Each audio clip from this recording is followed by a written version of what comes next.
नमस्कार दर्शक बंधु अतिथि रोचंती आठगड़ अंचल वरिष्ठ नागरिक नृसिंह रथ जी कि सरकारी चाकरी करते इतिमध्य नवेम्बर 7 तारिख में श्रीजुक्त रथन को 100 वर्ष पूर्ण होची अवसर में गांधी जयंती अवसर में श्रीजुक्त रथ गांधी को संपर्क में कौन रखिए मत गांधी को संपर्क में आप कौन कहे जड़े महापुरुष थे भाया लोक आउ मिले नहीं सी जो भारत वर्ष को जो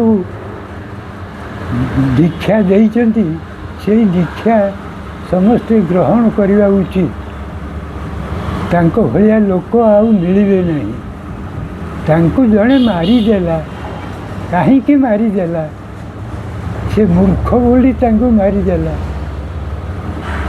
एमतिया लोक आउ संसार रे जन्म हेबे नहीं मोर एतिकी हैला मत आपण केबे गांधी की देखिचंती गांधी जयंती मु कौन देखी कि नहीं कही पारु नहीं तेरे गांधी जो तिला संस्पर्श रे केबे आछंती किबा आठगड़ अंचल रे कटक रे ओडिसा रे कोनोसी स्थान रे गांधी की देखिचंती कौन कहे गांधी की केबे देखिचंती आखिरे आखिरे मु देखी नहीं व्यक्तिगत कौटे आखिरे मु देखी नहीं जहाँ देखी फोटो रे कटक आसते फोटो रे देखी व्यक्तिगत भाव में देखी नहीं तेबे आपण 100 वर्ष पूर्ण करिया को जाउचंती नवेम्बर 7 तारिख रे आपण को 100 वर्ष पूर्ण होउची ए अवसर रे आपणकर आठगड़ वासी प्रति कौन रहिबो सचेतनता आठगड़वासी सुखे रहतु समस्ते समस्त सहित सहयोग करते सहयोग कर चलतु आठगड़टा बर्तमान बीजेपी अंडर रे अच्छी तेणु बीजेपी जमते जेपरी भाव में चल लोक मैंने खुशी रे सेहीपरि कार्य करू आपण द्वितीय व्यक्ति आठगड़ रे पूर्वर राधानाथ रथ पद्मभूषण राधानाथ रथ 100 वर्ष पूर्ण करथिले आपण आठगड़ अंचल रे 100 वर्ष पूर्ण करछन्ती नवेम्बर 7 तारिख रे केमिति आपण देखुछन्ती आठगड़ को आठगड़ जन्मस्थान मोर एठी चाकरी करथिली एठी चाकरी भी शेष हैला एठी प्रथम मु चाकरी कली शेष रिटायर कली एठी आठगड़ भाया लोक आपण मानक भाया लोक आउ मिले नहीं तेबे आपण प्रथम जन्मग्रहण करथिले गदासाही रे जन्मग्रहण करथिले एठी आसिली 52 मसीहा रे एठिकी बाहला पर एठिकी आसिली गदासाही रे जन्म होइतिली आपणको समयर राजनीति वर्तमान राजनीति भितर फरक कौन सेतबेले रजार राजनीति थिला मो अमल रजार राजनीति थिला निहाती बाजे से मो घर को भी आठिकी मो स्त्री देह खराब थिला से देखुले से ये आसती से लोक भल लोक लुहंती कौन है चलीगले समस्ते चलीजे एमती खराब हो भल हो समस्ते एमती चलीजे आ दुख करिवारे नहीं क्या संसार में खाली भल लोक रे ता भी नुहे संसार में खराब लोक अच्छा भल लोक भी अच्छा शत्रु भी अच्छा मित्र भी अच्छा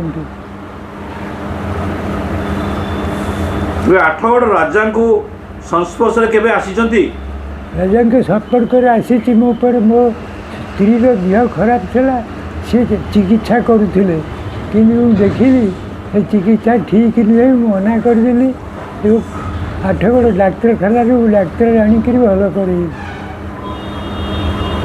आठगड़ आपंकर 100 वर्ष पूर्ण होची नवेम्बर 7 तारिख रे आठगड़ वासी कौन नुआ दिग्दर्शन देवे आठगड़वासी सुखरे रहतु बीजेपी अंडर रे बीजेपी जमी सुखरे रखा लोक मानू सेमती सुखरे रहतु बीजेपी किसी नुआ जिनिस करू लोक मानकर सुविधा पे ଆଉ ଆଠଗଡ଼ ଅଞ୍ଚଳରେ କ'ଣ ହେଇଥିଲେ ଭଲ ହେଇପାରିଥାନ୍ତା?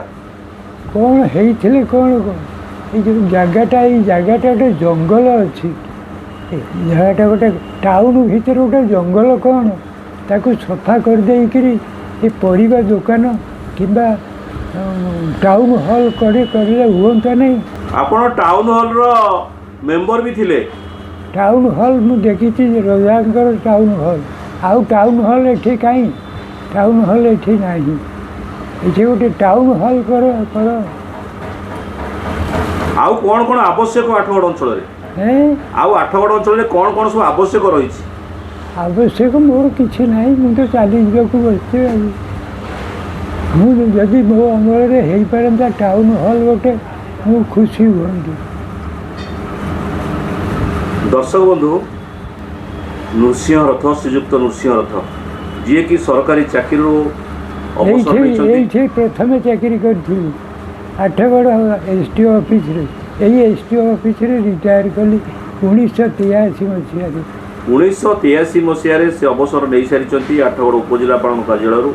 ଆଉ ଇତିମଧ୍ୟରେ ନଭେମ୍ବର 7 ତାରିଖରେ ଶ୍ରୀଯୁକ୍ତ ନୃସିଂହ ରଥଙ୍କୁ ପୁରିବାକୁ ଯାଉଛି 100 ବର୍ଷ। ଶତବାର୍ଷିକ ପାଳନ କରିବାକୁ ଯାଉଛନ୍ତି ଆଗାମୀ ନଭେମ୍ବର 7 ତାରିଖରେ ତାଙ୍କ ପରିବାର। ନିଶ୍ଚିତ ଭାବେ ଆମେ କହିବୁ ଡକ୍ଟର ପଦ୍ମଭୂଷଣ ରାଧାନାଥ ରଥଙ୍କ ପରେ ଇଏ ହେଉଛନ୍ତି ଦ୍ୱିତୀୟ ବ୍ୟକ୍ତି ଯିଏକି ଗଦାସାହି ଅଞ୍ଚଳରେ ଜନ୍ମଗ୍ରହଣ କରିଥିଲେ। 52 ମସିହାରେ ଚାଲି ଆସିଥିଲେ ରାସରସିକପୁର ଚାନ୍ଦବାଲି ଛକ ଗଡ଼ାରେ। ଏବେ ବି ସେଠାରେ ବାସସ୍ଥାନ କରିଛନ୍ତି, ରହୁଛନ୍ତି। ସେ ବ୍ୟକ୍ତିବିଶେଷକୁ ଆଜିର ଉଦୟ ଲାବଣ୍ୟ ତରଫରୁ ଆମେ ଆଗୁଆ ଜଣାଉଛୁ, ଶୁଭେଚ୍ଛା ଅଭିନନ୍ଦନ ଜଣାଉଛୁ। ଖାଲି 100 ନୁହଁ, ଆହୁରି ଅନେକ ଦିନ ବଞ୍ଚନ୍ତୁ। ଏହା ହିଁ ହେଉଛି ଉଦୟ ଲାବଣ୍ୟର ଆଜି ତାଙ୍କ ନିକଟରେ ବିନମ୍ର କୃତଜ୍ଞତା ଆମେ ଜଣାଉଛୁ। ଏଭଳି ବ୍ୟକ୍ତି ଜଣେ ଆଠଗଡ଼ ଅଞ୍ଚଳରେ ରହିଛନ୍ତି ଯିଏକି 100 ବର୍ଷ ପୂରଣ କରୁଛନ୍ତି। ଆଠଗଡ଼ ଗଡ଼ଜାତ ପରିକ୍ରମା ହେଉ, ଉଦୟ ଲାବଣ୍ୟ ହେଉ, ଆଠଗଡ଼ ସାହିତ୍ୟ ସମାଜ ହେଉ, ତାଙ୍କ ନିକଟରେ ଆମେ ନତମସ୍ତକ ହୋଇ ଆମେ ଆମର ଅଭିନନ୍ଦନ ଏବଂ ଶୁଭେଚ୍ଛା ଜଣାଉଛୁ। ରହୁଛୁ। ବନ୍ଦେ ଉତ୍କଳ ଜନନୀ। ମୁଁ ଓଡ଼ିଆ, ମୋ ଭାଷା ଭାରି ବଢ଼ିଆ। ଗର୍ବରେ କୁହନ୍ତୁ ଆମେ ଆଠଗଡ଼ିଆ। ଜୟ ହିନ୍ଦ।